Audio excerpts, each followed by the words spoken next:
Who will unmute you on first? Is that helpful? Yeah. I don't have a loud voice. Good. I'm going to say what I would usually say in an hour in 6 minutes. What do you usually think of when you hear the word pirate? I'm going to have the guess. Peg legs, planks, hatches, parrots. Only 2 of those 4 are based on any historical accuracy.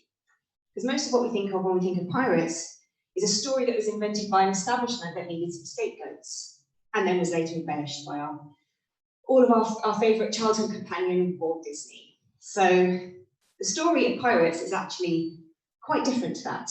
Probably looked a little bit more like this. In 1700, we saw the dawn of the golden age of piracy. It was a moment in time when a group of ordinary citizens decided they'd had enough, and they began a rebellion against a self-serving establishment that was out plundering and exploiting the world of resources only to line their own pockets. And this group of ordinary citizens, sailors in the Navy, decided that they had had enough of that. It was done and made a backdrop of industrial and economic disruption and international conflict too. Sounds a bit familiar. These pirates knew that the game was rigged, and if they continued to play by their rules, they were only ever going to play to lose.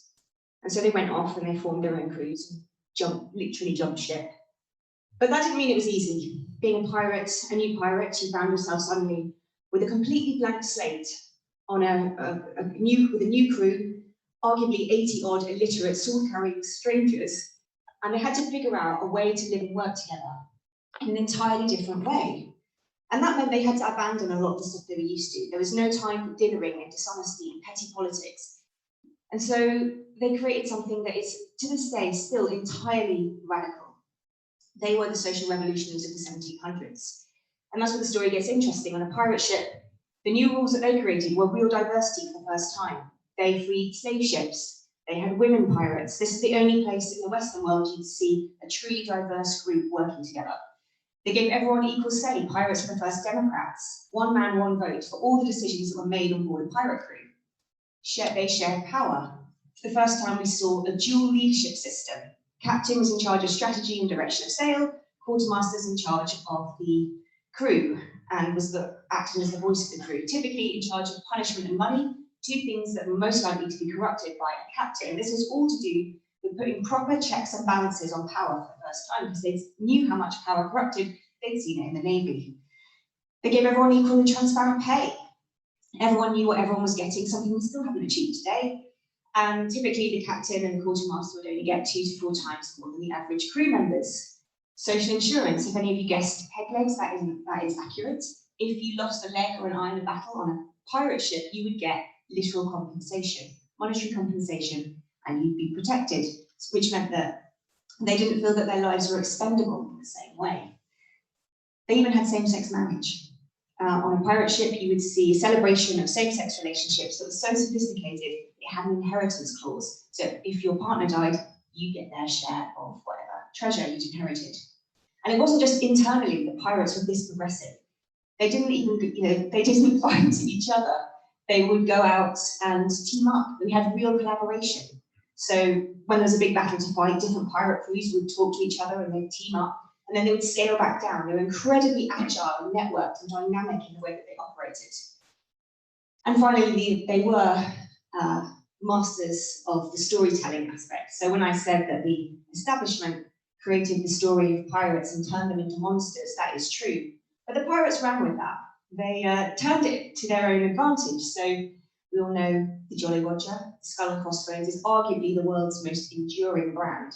The pirates weaponized that to protect their own resources. So if you saw the Skull and Crossbones on the horizon, you'd know to keep well back. And by driving fear into the heart of their enemies, it meant that pirates actually got into battle far less than we expect. And arguably they were the least violent people on the sea at the time in terms of frequency. So hopefully that will convince you in a really short amount of time that pirates were not the troublemakers we think they are. They're in fact innovators. But crucially, they didn't set out with this lofty ambition of a 5-year strategy plan, etc., etc. They just wanted to change their own world. They started where they were with what they knew and tried to make life better for themselves. And the new rules that they created a ripple effect across the entire world. And loads of these things are now the hallmarks of civilization for us. The new rules became the pirate code. They're the blueprint for their culture, their new ways of working that enabled, for the first time, true transparency, trust, and accountability.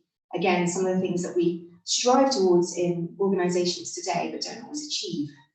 The pirate code is a set of principles, things that they would fight for, but it translated into the day-to-day behaviors. And that's what our Be More Pirate movement is all about. It started off as a book by my co-pirate, Sam, where he captured that history and started to seek out examples of people in different sectors who were doing this, who were really willing to stand up against the establishment and challenge them and offer an alternative. And the thing I'd say to you, the most important thing about piracy, and what we don't automatically think of, is that the pirate rebellion is a creative one. It's not about the rules that they broke, it's about the rules that they wrote. It's about offering the alternative, and that's what this event is. And one of those pirates, the original pirate material that Sam took inspiration from, was in fact John Alexander and the New Citizenship Project. So I'm very, very excited to be able to blend our philosophies today in a workshop. And then we wrote a whole other book to capture the stories, because I knew that when we saw other people, when you could see other people doing this, we'd be more inspired to do it ourselves. And I'm not a natural rebel. Like, I didn't come to this because I love creating disruption and disorder. I don't.